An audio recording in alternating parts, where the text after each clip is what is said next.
Leox XGT Ultimate, volante con schermo di Leox compatibile con PC e con console. Penso uno tra i più bei volanti che si possano utilizzare anche su console con lo schermo. Approfondiremo nella recensione.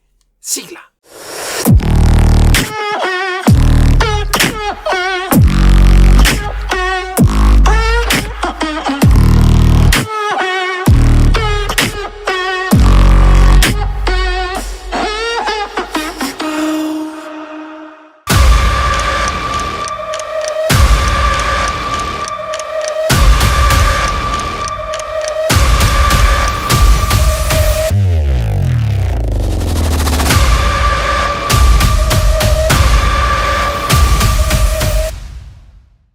Ciao ragazzi, siamo qui oggi per parlare del Leox GT Ultimate, volante da 295 mm di diametro. La configurazione che mi è stata mandata è quella compatibile già con Fanatec, ma di tutte le possibilità che si possono avere con questo prodotto ne andremo a parlare piano piano durante la recensione. Questo perché è un volante ad uso PC e ad uso console. Inizierei a parlare delle caratteristiche estetiche.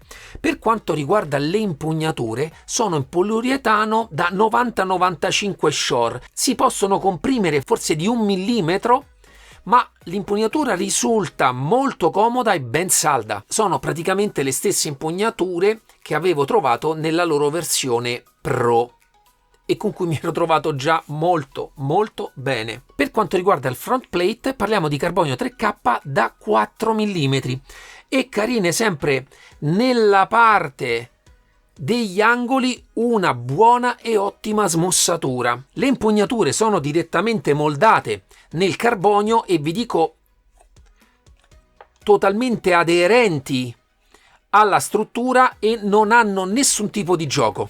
Faccio notare che nella parte dietro delle maniglie ci sono questi due fori per delle viti, ma nell'uso normale non inficiano totalmente nella comodità dell'impugnatura. Sempre nella parte frontale poi troviamo la dotazione pulsanti. Ne troviamo 7 da questo lato e 7 da quest'altro, tutti contornati da queste cover in plastica a iniezione.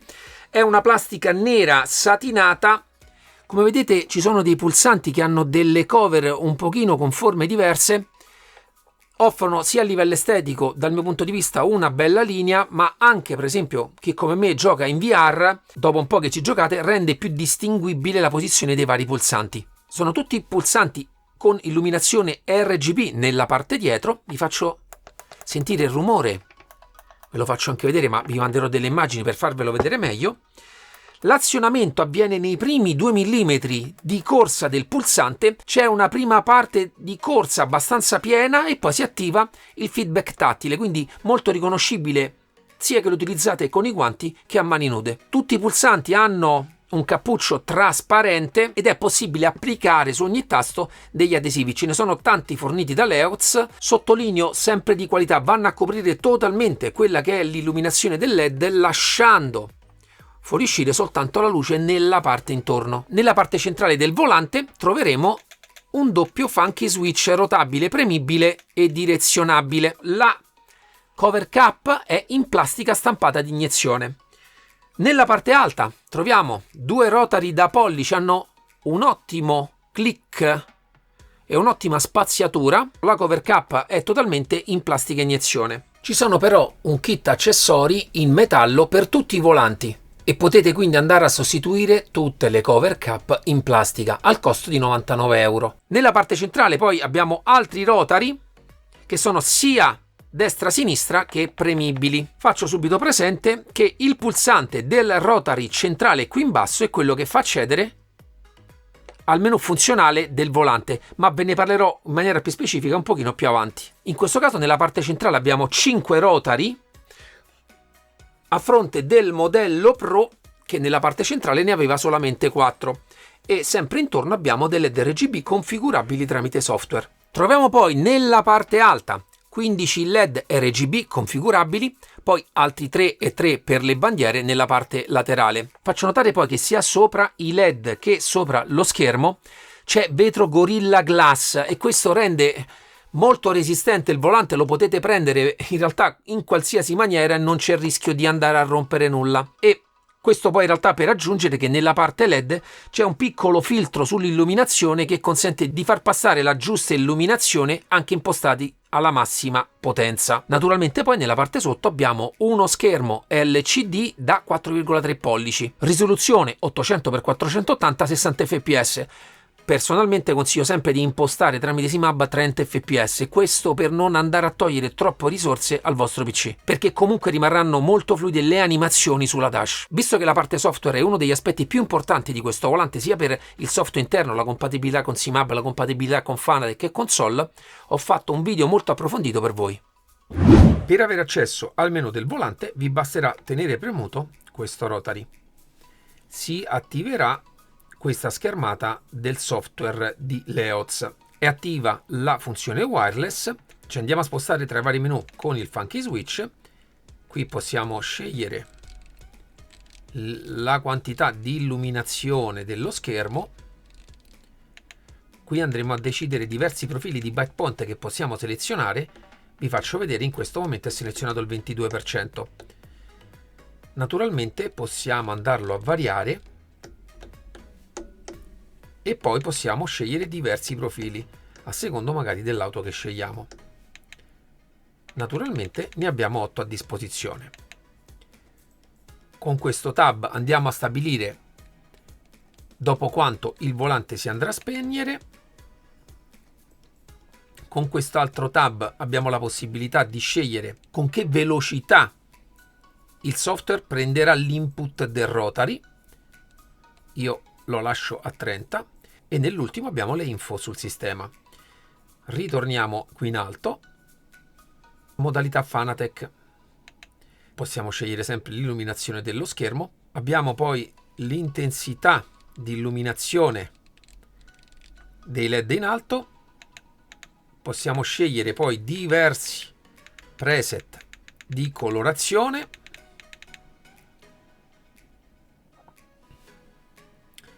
In quest'altro tab la quantità di illuminazione dei tasti e diversi preset che possiamo scegliere. Per cambiare colore anche su console vi basterà continuare a premere sul pulsante, cambierà ogni volta colorazione di illuminazione e configuratelo come meglio preferite. Qui sempre lo standby. Qui quando giocate su console dovrete inserire il nome della vostra linea, la password e avrete accesso tramite le dashboard già preinstallate all'interno del volante, avere la telemetria anche su alcuni giochi console. E qui sempre la possibilità di scegliere i millisecondi di segnale che deve registrare la parte dei rotary e le info sul volante. Ritorniamo su. Nella modalità USB abbiamo sempre accesso all'intensità di illuminazione dello schermo, alla configurazione delle frizioni, quanto il volante deve stare acceso, sempre la configurazione dei rotary e le info sul software. Passerei adesso a spiegarvi SIMAB. Naturalmente dovrete scaricare dal sito di Leoz SimBridge. Vedete, mi appare già il volante, ma perché su Settings ho selezionato di visualizzare solamente il volante di cui sono in possesso. Nella parte qui in alto vediamo subito che il volante è connesso in modalità wireless. Qui possiamo vedere il funzionamento di tutti i pulsanti. Nella parte qui sotto andremo a scegliere la colorazione statica dei pulsanti, qui l'intensità, fino anche totalmente a spegnerli. Nella parte qui a destra andremo a scegliere la dashboard che preferiamo. Io ne ho scaricate tantissime, ma scegliete quella che più vi piace. Possiamo scegliere se far lavorare il software a 30 Hz o 60 Hz. Vi consiglio 30 Hz perché sono più che sufficienti e consuma meno risorse. Possiamo decidere se attivare la dashboard sempre oppure solamente quando siamo in gioco. Con quest'altro slider scegliamo l'intensità di illuminazione dei LED. Naturalmente possiamo entrare nel profilo e andarlo a modificare o caricare quello che più ci piace. Poi qui sotto possiamo associare pulsanti funky switch a delle funzioni specifiche di SIMAB. Ma penso, per quanto riguarda il software, di avervi detto tutto. Ragazzi, bentornati, spero che anche tutta la parte software sia stata molto chiara, questo perché effettivamente questo prodotto offre tantissime possibilità. Naturalmente, a secondo della modalità con cui lo vorrete utilizzare, consiglierei o meno un certo tipo di connessione. Per esempio, con l'utilizzo specifico di basi Fanatec, visto che l'alimentazione viene presa dal mozzo, consiglierei la connessione tramite wireless. Questa avviene naturalmente grazie a questa piccola antennina e a quest'altro gadget, è una pennetta wireless che in realtà consente la connessione diretta, perché va a riconoscere direttamente il volante con il vostro PC e quindi consente subito riconoscimento anche con SIM-Hub per poter accedere quindi alle varie dashboard e quindi poter andare a configurare il volante sia nelle colorazioni ma soprattutto le configurazioni LED e configurazioni della dashboard. Naturalmente, se vorrete, potete anche collegarlo tramite cavo, ma proprio per andare a sfruttare meglio quella che è la connessione diretta e l'alimentazione di Fanatec, consiglierei questo gadget qui.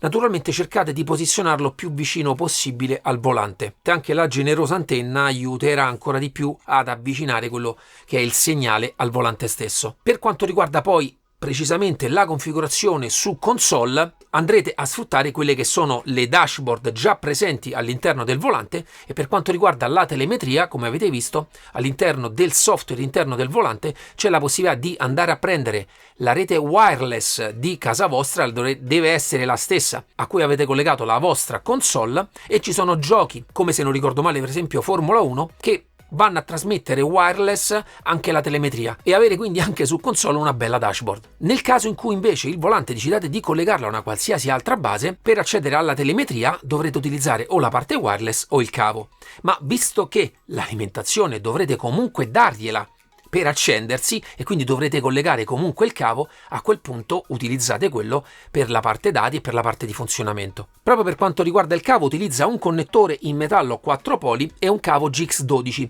quella che dal mio punto di vista è la massima qualità per fornire anche alimentazione al volante, al display e ai LED. Tornando comunque alla parte dietro, vediamo in bella mostra tutta la parte del corpo del volante. Vi dico, è uno dei volanti più fini che conosco, in realtà compreso la parte della front plate parliamo di 2 cm e questo genere di form factor e quindi di materiale che hanno utilizzato consentono anche al volante di pesare 1,5 kg, in realtà arriva a 2 kg con il quick release. Nella parte dietro alta troviamo l'antenna wireless che aiuta a ricevere molto bene il segnale per quanto riguarda la telemetria e le varie funzioni del volante quando utilizzato in quella modalità. Troviamo i fori per collegarlo al quick release da 70 mm e nella configurazione che mi è stata mandata troviamo il doppio cambio.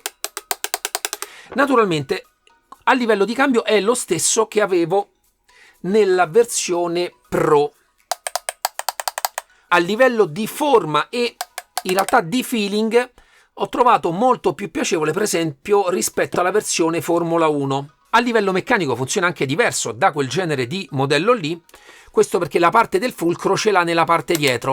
Non ci sono pad insonorizzanti, ma non è nemmeno veramente troppo rumoroso. In questo caso il mio microfono cattura anche il più piccolo sussurro, ma vi assicuro che non è particolarmente rumoroso. Ottimo invece comunque la forza di stacco. Per quanto riguarda poi la paletta, è sempre in carbonio 3K da 4 mm e ottima anche la smussatura sempre che c'è nella parte laterale. Nella configurazione che mi è stata mandata troviamo anche il cambio aggiuntivo.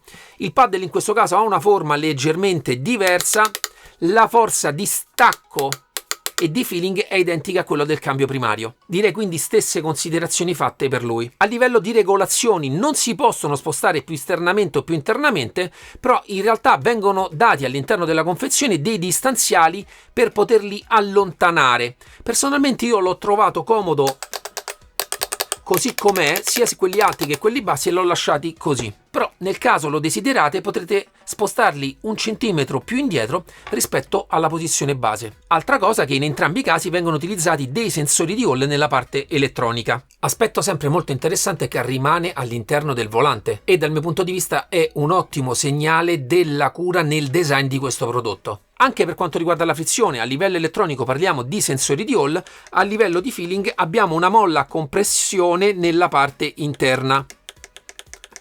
Anche in questo caso tutto il corpo in alluminio al CNC, ottima anche la resistenza. Questo perché molto spesso le doppie frizioni noi le utilizziamo con il mignolo e devo dire che trovo buona quindi la resistenza che dà questo genere di molla, perché non offre nessun tipo di gioco o rumori strani. Direi ottimo sia il feeling che il posizionamento. Nota poi per tutti e tre i sistemi che nella parte dove c'è il perno ci sono delle rondelle in Teflon per andare a eliminare totalmente quelli che sono i giochi. Arriverei quindi alle conclusioni finali. Naturalmente l'aspetto più importante di un volante dal mio punto di vista è l'ergonomia, che trovo sempre ottima da parte di Leoz. Mi ero trovato già bene con la versione Pro. L'impugnatura e la posizione di guida è praticamente identica. Nel caso scegliate però la versione Ultimate, andate a guadagnare uno schermo, molti più LED sia per quanto riguarda i girimotori ma soprattutto i laterali per le bandiere, molti più rotari, ma in questo caso 5 rotari nella parte centrale, 2 nei laterali, li trovo anche sovradimensionati come numero per un utilizzo normale, anche perché secondo me poi vi scordate pure che cosa avete settato. Mi piace tantissimo quello che è il feeling dei pulsanti nel loro utilizzo, trovo sempre un'ottima attenzione a quella che è la parte elettronica da parte di Leoz e sottolineo adesso, anche dopo che ho recensito vari prodotti del brand, sono anche sempre molto attenti a quelli che sono i vari suggerimenti della community per andare a migliorare soprattutto poi lato software, implementazioni di quelli che sono i loro prodotti. Feeling ottimo in ogni suo componente. Naturalmente per quanto riguarda alcuni materiali, per quanto riguarda le cover cap, in questo caso abbiamo plastica di iniezione, devo dire molto bella, e tutto questo a fronte di un prezzo base. Naturalmente la versione base comprende soltanto le palette del cambio di 499 euro. Credo che per l'Italia potrebbe esserci la dogana, quindi fate attenzione quando vi fate i vostri conti, però un prezzo molto buono per quello che riguarda un prodotto di questo tipo e di questa fascia. Per quanto riguarda invece la configurazione che mi è stata mandata con tutte e 6 palette, parliamo di poco meno di 620 euro. Naturalmente poi decidete voi di montarci anche direttamente il Quick Release, perché il volante è compatibile con tantissime basi e proprio Leox fornisce Quick Release per ogni genere di base. Devo dire, un prodotto all in one è uno dei pochi prodotti che offre una compatibilità così ampia a queste cifre, e questo mi fa sottolineare anche la parte del software interno, davvero ben studiato, molto semplice, intuitivo. Devo dire un grande plus di questo prodotto qui. A secondo della base che avete ne farete un determinato utilizzo, ma lo trovo veramente un lavoro realizzato bene. Come sempre vi chiedo: commentate, fatemi sapere nei commenti cosa ne pensate della recensione, se già conoscevate questo prodotto, qualcuno di voi che già lo utilizza e magari vuole aggiungere la sua esperienza in merito. Ringrazio sempre Leoz di credere nel mio canale e darmi la possibilità di poter recensire tutta la sua line-up. Naturalmente lascerò tutti i link in descrizione per poterla acquistare. Ragazzi, ci vediamo alla prossima, ciao!